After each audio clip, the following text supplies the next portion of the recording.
Hello and welcome to Diya Online Science Academy. This is the 8th lecture of Chapter 2 Electrostatic Potential and Capacitance. In the 7th lecture, we had seen the capacitance for two special types of capacitors. Those were spherical capacitor and cylindrical capacitor, right? Capacitance के लिए जो generalized formula होता है that is equals to C equals to Q by V. That can be applied to any kind of capacitor. C equals to Q by V. But according to the type of capacitors, we can also derive a specialized formula for capacitance, right? So for two types of capacitors we have already seen, for spherical and for cylindrical. In today's lecture we are going to discuss about the parallel plate capacitor. और parallel plate capacitor के लिए capacitance कितना होगा वो discuss करेंगे.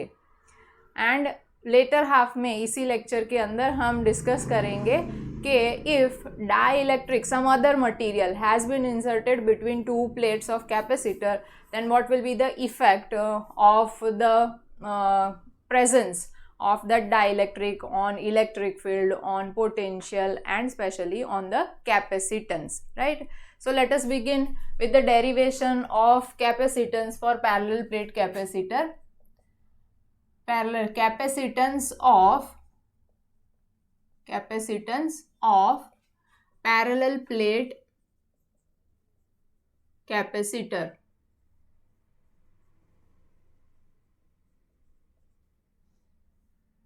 See, parallel plate capacitor, if I draw it like this, then two plates will be there and it is considered as infinitely long. One plate will be kept in such a manner that positive charge will be residing on it, and on the other plate negative charge will be there. And generally ऐसे लिया जाता है कि जितना positive के ऊपर charge है उतना ही ऑपोजिट पोलैरिटी के साथ नेगेटिव प्लेट के ऊपर चार्ज है. तो plus Q and minus Q charges are residing on these two plates. Now I have mentioned infinitely long sheets, बराबर. इनफाइनाइटली लॉन्ग ये शीट्स है, उससे बनेगा कैपेसिटर. उस कैपेसिटर को आपको प्लेस करना है पंखे की मोटर के अंदर, बराबर. अब वो मोटर कितनी रहेगी, आपको पता है कितनी स्पेस होती है, बराबर. फैन जो होता है वो फैन की स्पेस, उसके अंदर फिर कैपेसिटर प्लेस करना.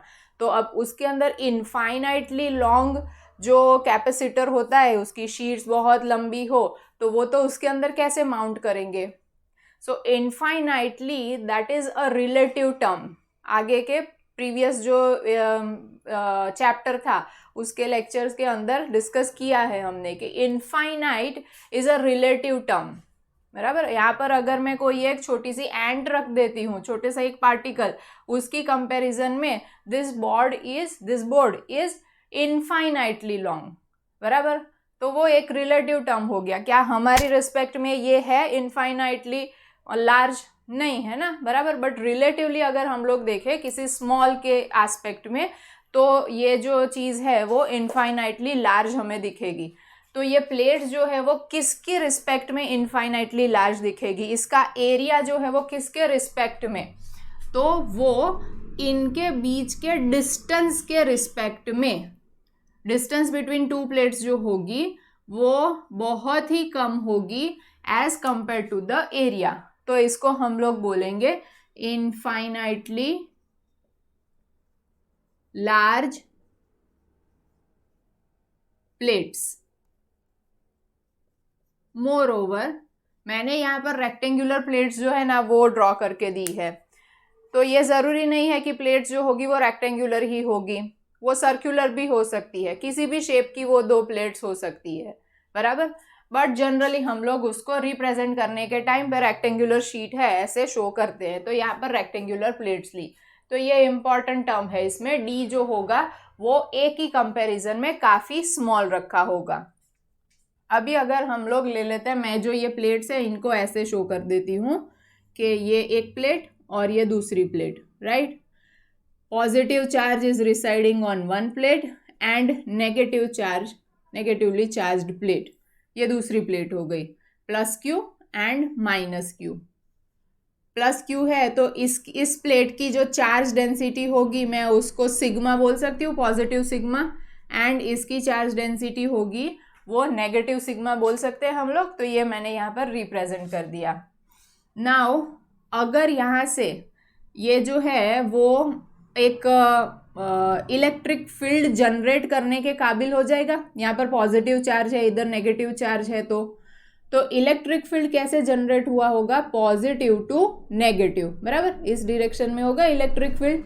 और सी इनफाइनाइटली लार्ज प्लेट्स हमने कंसीडर की ना, इसी वजह से हम लोग यहाँ पर जो इलेक्ट्रिक फील्ड है उसको पैरेलल लाइन से रिप्रेजेंट कर सकते हैं, अदरवाइज फ्रिंजिंग और वो सब जो कंसेप्ट है वो हमें यहाँ पर अप्लाई करना पड़ता। तो इनफाइनाइटली लॉन्ग कंसीडर करने का ये भी एक बेनिफिट है।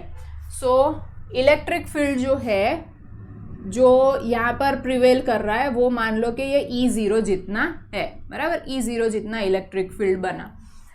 तो अब E0 किस किस की वजह से बना होगा, E0 जो बना वो एक ये E प्लस की वजह से और E माइनस की वजह से जो भी नेट बन रहा होगा वो हमने E0 यहाँ पर शो किया।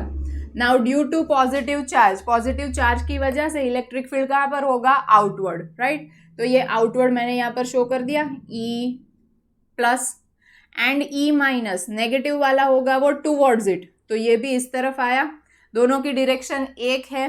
तो जो E नेट आया, E नेट कहाँ पर है, बिटवीन प्लेट्स ऑफ कैपेसिटर, बराबर, equals to E plus and E minus. अब चैप्टर 1 जो है वो रिकॉल करना पड़ेगा, उसमें इनफाइनाइटली लॉन्ग शीट होती थी, उसकी वजह से electric field in terms of surface charge density क्या था, वो था सिग्मा बाय 2 एप्सिलॉन 0, बराबर, और ये जो है वो भी सिग्मा बाय 2 एप्सिलॉन 0। यहाँ पर फिर से नेगेटिव नहीं लेना है, हमने ये डायरेक्शन सेम है इसलिए ये ऐड कर दिया, तो वो सेम की वजह से यहाँ पर ये ऐसे बनेगा, राइट। अब सिग्मा 1/2 मतलब वो हो जाएगा 1, तो ये बन गया sigma by epsilon 0।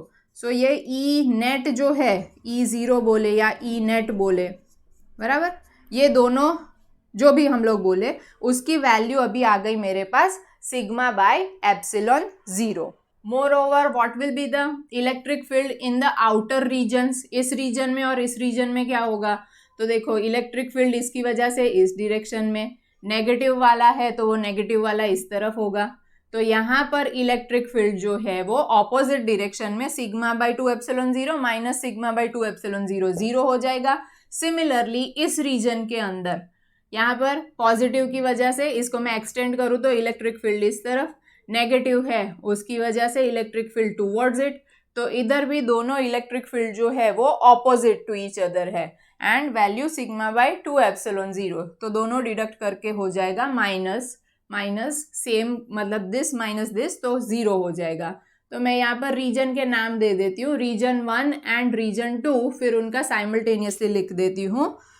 For reason और इन reason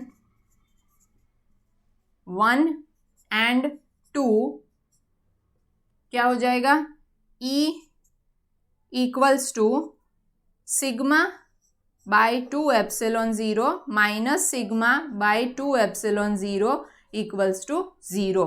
So ideally there won't be any electric field outside two plates of capacitor, but in between two plates it will be sigma by epsilon 0. अभी हमें तो कहाँ तक पहुँचना है, कैपेसिटेंस तक पहुँचना है। तो कैपेसिटेंस का फॉर्मूला क्या, C equals to, generalize formula जो है वो यूटिलाइज करना है हमें। हमारे पास फॉर्मूला क्या है, C equals to Q by V है, बराबर, Q बाय V। अब इसमें Q का Q तो मिल जाएगा, V जो है वो V फाइंड करना पड़ेगा। तो V फाइंड करने के लिए हम क्या लेंगे, E और जो भी डिस्टेंस होगा वो EL या ED लेंगे, बराबर। इसके लिए हमें E चाहिए था, तो हम एक्चुअली यहाँ तक E तक पहुँच चुके हैं, E equals to sigma by epsilon 0। फिर क्या करेंगे, ये हमारा रोड मैप बन गया, right. E equals to E into D करेंगे, फिर V मिलेगा और उसके ऊपर से हम लोग कैपेसिटेंस जो है वो फाइंड करेंगे. अच्छा, potential difference between two plates. Potential difference between two plates of capacitor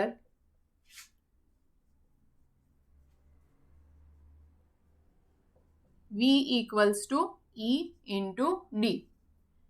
अब E की वैल्यू तो आ चुके हैं sigma by epsilon 0 and into D. बराबर.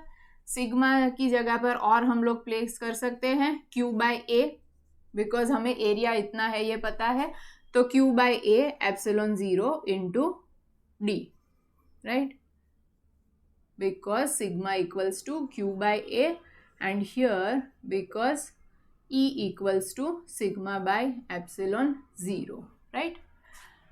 तो ये V के लिए आ गया. अब V आने के बाद हम क्या करेंगे, C के लिए capacitance. Capacitance C equals to Q by V. This is actually V जो है वो हमें पोटेंशियल डिफरेंस लेना है इनके बीच का, तो वो पोटेंशियल डिफरेंस भी अभी V जो है वही आएगा. तो ये Q बाय V की वैल्यू ये आ गई Q upon QD by A epsilon 0. That means Q cancel हो जाएगा, एप्सिलॉन 0 A और नीचे बचा D. So this is the formula for capacitance of a parallel plate capacitor. Here you can clearly see that capacitance depends upon the dimensions of plates. Area और उनके बीच का जो distance है उसके ऊपर, डायमेंशन ऑफ अ कैपेसिटर उसके ऊपर depend करेगा. And epsilon 0 is what is the medium between two plates, तो वो मीडियम के ऊपर डिपेंड करेगा. ये ना ही Q के ऊपर डिपेंड करता है ना ही V के ऊपर डिपेंड करता है. ये हम लोग आगे के लेक्चर में डिस्कस कर चुके हैं. बराबर. सो C depends upon capacitance, depends upon one thing is dimensions of capacitor,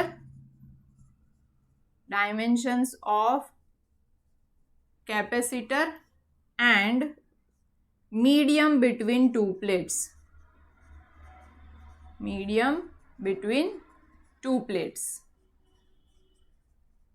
right. चलो, ये फॉर्मूला इजी है. Epsilon 0 A upon D parallel plate capacitor के लिए स्पेशलाइज्ड फॉर्मूला, याद रखो इसको. चलो लिख लो ये. Now in the previous case we have seen that between two plates nothing has been kept, that means there was vacuum. Now what happens if we insert some material between two plates of capacitor, then what happens कि मान लो कि दो plates हैं, उनके बीच में अगर हमने glass रख दिया, ग्लास की शीट रख दी, और फिर बाजू बाजू में ये दो पॉजिटिव और नेगेटिव प्लेट्स है वो उसको चिपका दी, then what happens, will there be any effect of on capacitance, electric field दोनों के बीच का क्या होगा, पोटेंशियल डिफरेंस में कुछ फर्क होगा या नहीं, क्या होगा वो हमें देखना है.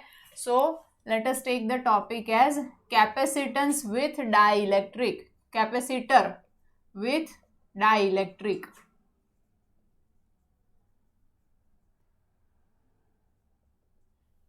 डाइइलेक्ट्रिक मतलब क्या, ये भी हम पहले देख चुके हैं आगे के लेक्चर्स में. You can treat dielectric as an insulator. बराबर. वो कंडक्ट नहीं करता, कोई भी इलेक्ट्रिसिटी है वो कंडक्ट नहीं कर पाता है, इसलिए उसको हम लोग इंसुलेटर बोल सकते हैं. बट उसकी एक स्पेशल कैरेक्टरिस्टिक क्या है कि it is able to get polarized. उसको अगर एक्सटर्नल इलेक्ट्रिक फील्ड के अंदर रखा, देन उसके अंदर नेगेटिव एंड पॉजिटिव चार्ज जो है वो इंड्यूस होंगे, and due to that there will be generation of electric field inside that dielectric. क्या होगा स्पेशल चीज, डाइइलेक्ट्रिक के अंदर इलेक्ट्रिक फील्ड खुद में जनरेट हो पाएगा, कंडक्ट नहीं करेगा वो इलेक्ट्रिसिटी, बट इलेक्ट्रिक फील्ड उसके अंदर जनरेट होगा. ये इसकी कैरेक्टरिस्टिक है. तो अभी ये कैपेसिटर, मान लो कि ये कैपेसिटर पैरेलल प्लेट कैपेसिटर है वो हम लोग ले रहे हैं. Suppose this is positively charged plate and this is negatively charged plate, और इनके बीच की जो प्लेस है वहां पर हमने एक डाइलेक्ट्रिक स्लैब जो है वो इंसर्ट कर दिया. Now you can see there is some gap between these two things, between plate and the slab, but ऐसे कुछ है नहीं. यहाँ पर मुझे ड्रॉ करने के लिए सिर्फ positive and negative charges show करने थे, इसलिए वो गैप जो है वो शो की है. Otherwise there will be a slab और शीट, एंड उसके एक तरफ और दूसरी तरफ positive and negative plates will be attached, उसके साथ में ऐसे चिपकाई जाती है. बराबर. तो पॉजिटिव नेगेटिव प्लेट और उनके बीच में कोई भी गैप नहीं है. गैप हो वैसा भी कैपेसिटर हो सकता है, बट फॉर नाउ अभी के केस के अंदर हमने बीच में कोई गैप है वैसा नहीं लिया है. नाउ अब यहाँ पर डाइलेक्ट्रिक है और एक्सटर्नली ये शीट जो है वो शीट के ऊपर चार्ज है, तो ये पॉजिटिव और नेगेटिव की वजह से एक्सटर्नल इलेक्ट्रिक फील्ड ऑब्वियसली इस डायरेक्शन में होगा. आगे देख चुके हैं हम लोग. E0 will be like this. अब डाइलेक्ट्रिक के अंदर क्या होगा, हमने कैरेक्टरिस्टिक क्या बताई, there will be induced charge और induced electric field into it. तो इसमें क्या होगा, ये पॉजिटिव है तो इसके पास के जो ये एज है वहाँ पर नेगेटिव चार्जेस जो है वो जमा होते जाएंगे, और इस तरफ जो है वो क्या, पॉजिटिव. बराबर. पॉजिटिव चार्जेस यहाँ पर इकट्ठे होते जाएंगे. सो एक्सटर्नली इलेक्ट्रिक फील्ड यहाँ पर पॉजिटिव था, इधर नेगेटिव है इसलिए इस तरफ था, एंड इंटरनली डाइलेक्ट्रिक जो है उसके अंदर वो इलेक्ट्रिक फील्ड कुछ इस डायरेक्शन में होगा. बराबर. तो E0 एंड ये E इंड्यूस्ड बोल सकते हैं इसको, EI दोनों ऑपोजिट डायरेक्शन में है, मतलब लड़ाई होंगी उनकी, दोनों ऑपोजिट में है. तो दोनों मिलके फिर जो हमें देंगे E net will be reduced by some amount. मैंने यहाँ पर एक टाइप का मटेरियल लिया तो उसकी टेंडेंसी कुछ इतना सा, मतलब हाफ जितना करके देने की होगी, जितना भी इलेक्ट्रिक फील्ड होगा उससे वो आधा करके देगा. कोई और मटेरियल लिया तो वो 3 टाइम्स, थर्ड टाइम करके देगा. बराबर. थर्ड टाइम करके देगा, कोई 4th टाइम करके देगा, कोई 1000th टाइम करके देगा. तो कौन सा मटेरियल मैंने प्लेस किया है उसके हिसाब से ये मुझे E नेट जो है वो E0 से कुछ रिड्यूस्ड मिलेगा, kth टाइम मिलेगा, and that k is called as, ये भी आगे के लेक्चर में हम देख चुके हैं, it is called as dielectric constant. बराबर. वो मटेरियल के ऊपर डिपेंड करता है. डाइलेक्ट्रिक कांस्टेंट डिपेंड्स अपॉन और प्रॉपर्टी ऑफ मटेरियल है. डाइलेक्ट्रिक कांस्टेंट जो है ना, it is the property of material. Material बदला, डाइलेक्ट्रिक कांस्टेंट बदल गया. Property of material E0 by K. अब E नेट कितना होगा हमारे पास, तो E नेट तो हो जाएगा इन दोनों के डिफरेंस के जितना, EI और E0 के जितना. E0 में से कुछ EI जितना कम हो गया उतना बचा E net, but E net is equals to E0 by K. ये आया हमारे पास. From this we know K sigma जो है, मतलब E जो है उसको सिग्मा के फॉर्म में चार्ज डेंसिटी पॉजिटिव और यहाँ पर नेगेटिव चार्ज डेंसिटी, यहाँ पर ये नेगेटिवली इंड्यूस्ड होगी सिग्मा I और इधर होगी वो प्लस सिग्मा P, ऐसी होगी. बराबर. तो E0 जो है, E0 की जगह पर हम लिखेंगे सिग्मा बाय एप्सिलॉन 0,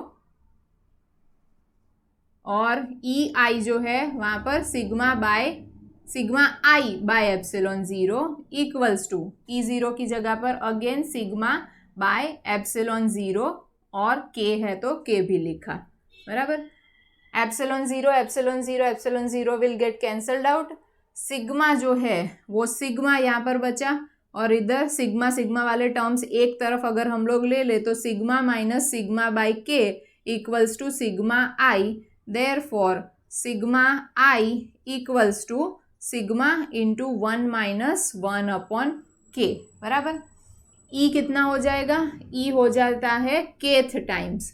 सिग्मा कितना हो जाएगा, न्यू E सिग्मा I जो है वो sigma into 1 minus 1 upon k. Then what happens to the potential difference? Potential difference, दो प्लेट्स जो हैं उनके बीच पहले कुछ पोटेंशियल डिफरेंस था, तो अब डाइलेक्ट्रिक की प्रेजेंस की वजह से कितना हो जाएगा?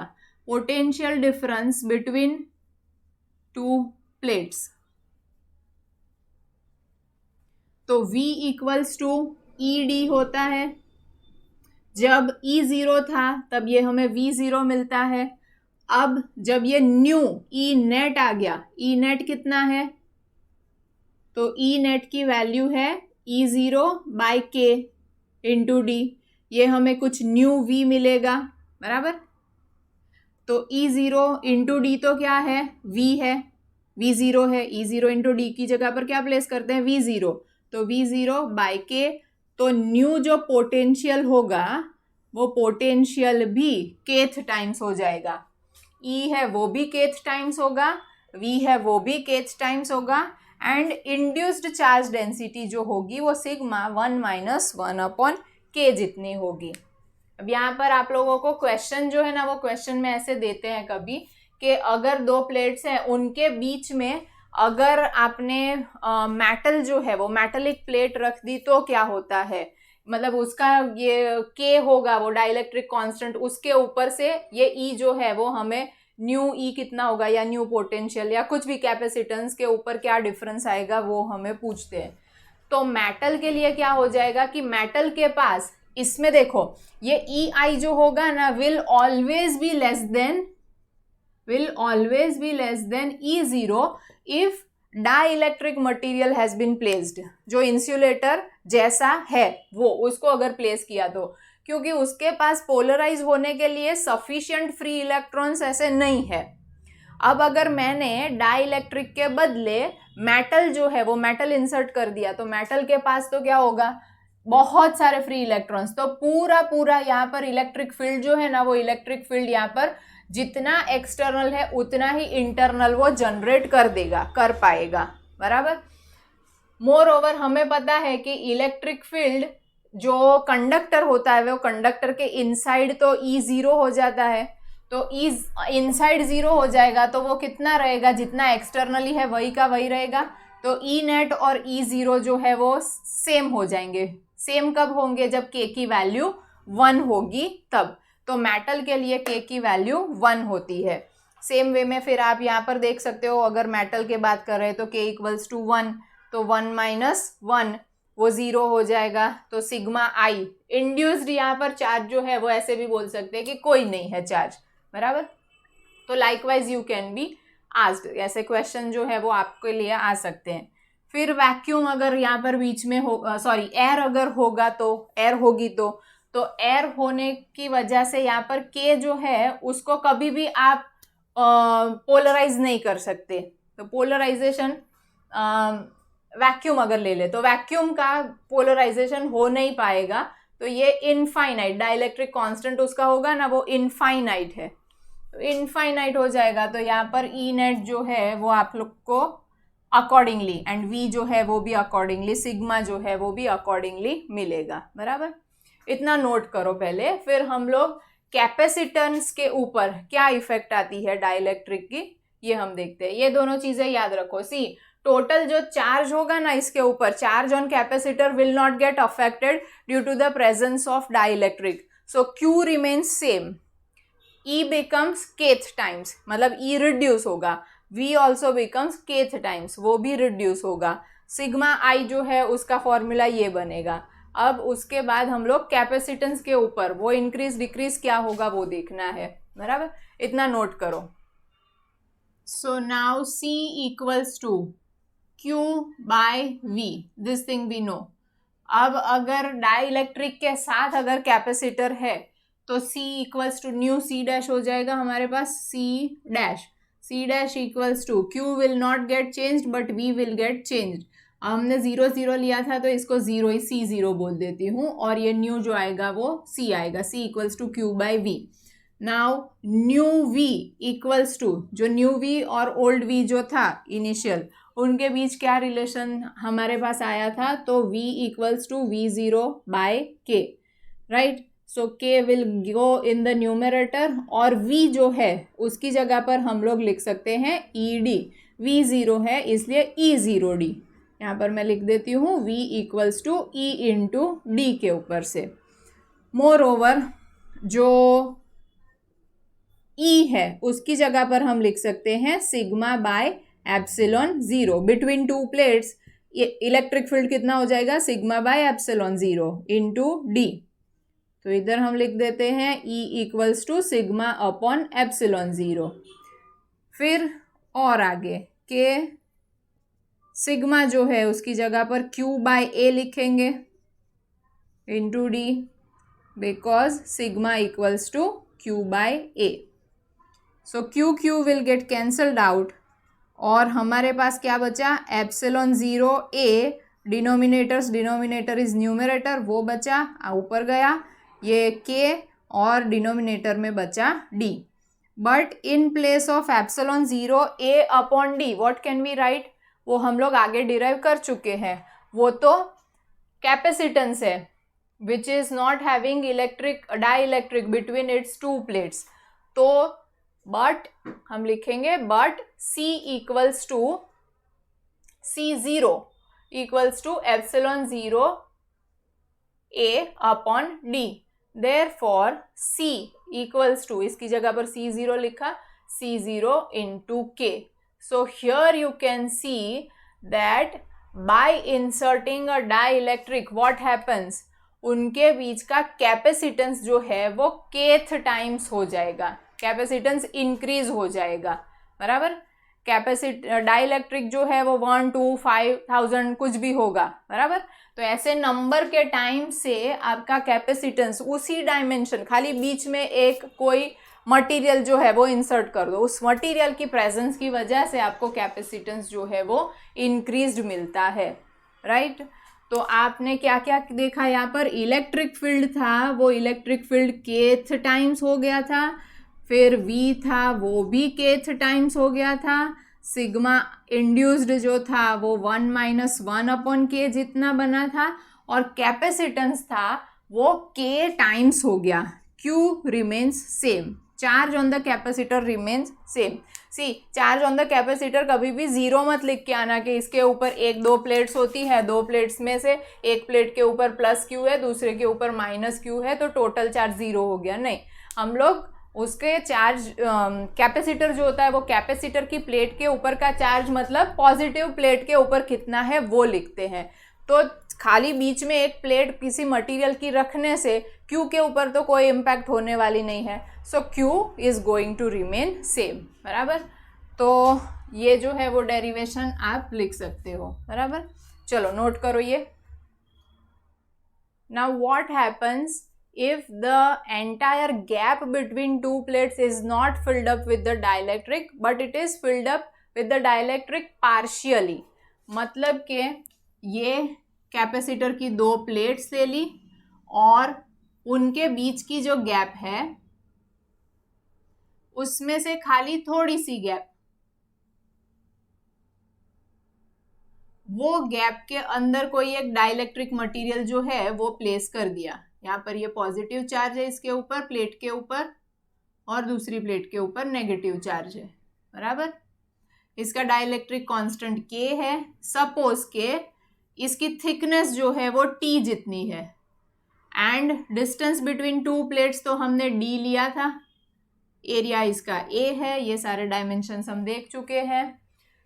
तो अब इस पूरे जो ये partially field parallel plate capacitor बना, उसको हम लोग 2 कैपेसिटर के तौर पे समझ सकते हैं, which are been placed side to side each other, side by side उनको रखे हैं।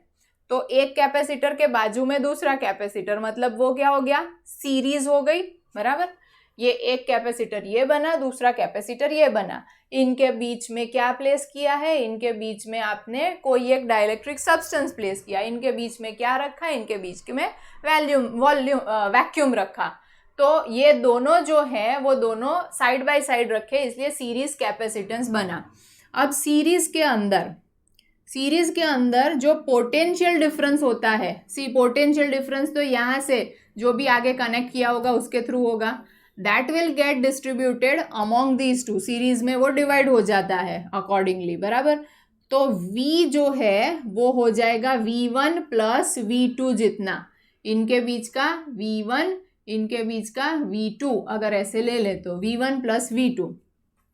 अब V equals to ED, right, वेद V इक्वल्स टू ED, तो E1 into D plus D1 E2 into D2, E इसके ये वाला अगर हम लोग 1 कंसीडर करते हैं तो उनके बीच इलेक्ट्रिक फील्ड कितना हो जाएगा, E0, अगर कुछ ना हो तो वो E0 जो होगा उसके kth टाइम्स हो जाएगा। एंड D1 इसकी थिकनेस कितनी है, डिस्टेंस कितना है, T है, प्लस E2 यहाँ पर क्या है, कुछ नहीं है, मतलब यहाँ पर वैक्यूम है, वैक्यूम के लिए यहाँ पर हमने E0 इनिशियली जब डाइलेक्ट्रिक ना प्लेस किया हो तब इलेक्ट्रिक फील्ड E0 लिया, और थिकनेस ये कितनी, तो टोटल में से T माइनस हो जाए इतनी, D minus T, right. So that is equals to E0 में अगर कॉमन निकाल लो दोनों टर्म्स में से तो E0 then T upon K plus D minus T, ये बचा मेरे पास, राइट। ये क्या आया, potential between two plates, potential difference between two plates आया।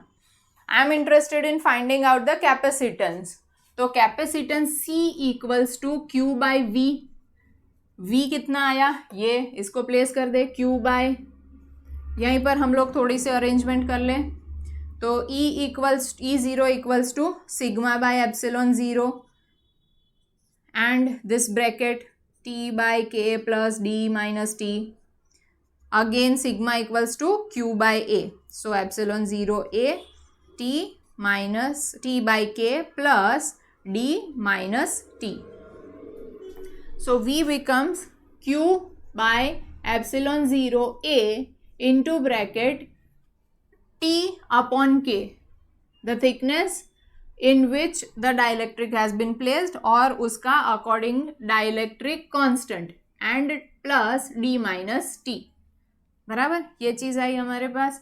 Q will get cancelled out, epsilon 0 A is denominator, so it will go in the numerator, and the remaining thing in denominator is T by K plus D minus T, right। so ये capacitance का formula आया, जो हम लोग लेते थे epsilon 0 A upon D, खाली जो भी डिस्टेंस था वो डायरेक्ट ले लेते थे, उसके बदले अभी आपको डिस्टेंस जो है वो ऐसे डिवाइड हो जाएगा। क्या लिया हमने यहाँ पर, जितने भी पोर्शन के अंदर डाइलेक्ट्रिक है उसकी थिकनेस ली, और वो थिकनेस और दूसरी थिकनेस D माइनस T जो है वो रिमेनिंग थिकनेस, इसमें डाइलेक्ट्रिक है इसलिए यहाँ पर बाय K कर दिया, करेक्ट।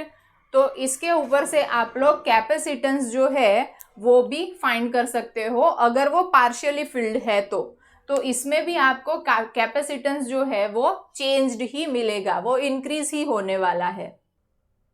सपोज कि ये जो कैपेसिटर है वो कैपेसिटर में अलग अलग डाइलेक्ट्रिक सब्सटेंसेस रखे, सपोज एक डाइलेक्ट्रिक सब्सटेंस यहाँ पर रखा, दूसरा डाइलेक्ट्रिक सब्सटेंस अगर यहाँ पर रखा है, दोनों का डाइलेक्ट्रिक कांस्टेंट भी अलग है, K1 K2, इसकी थिकनेस T1 है, इसकी थिकनेस T2 है, total distance between two plates is D, so obviously the remaining distance is D minus T1 plus T2 जो है वो पूरा इसमें से माइनस कर दो, या D minus T1 minus T2, ऐसे भी लिख सकते हैं, D minus T1 minus T2।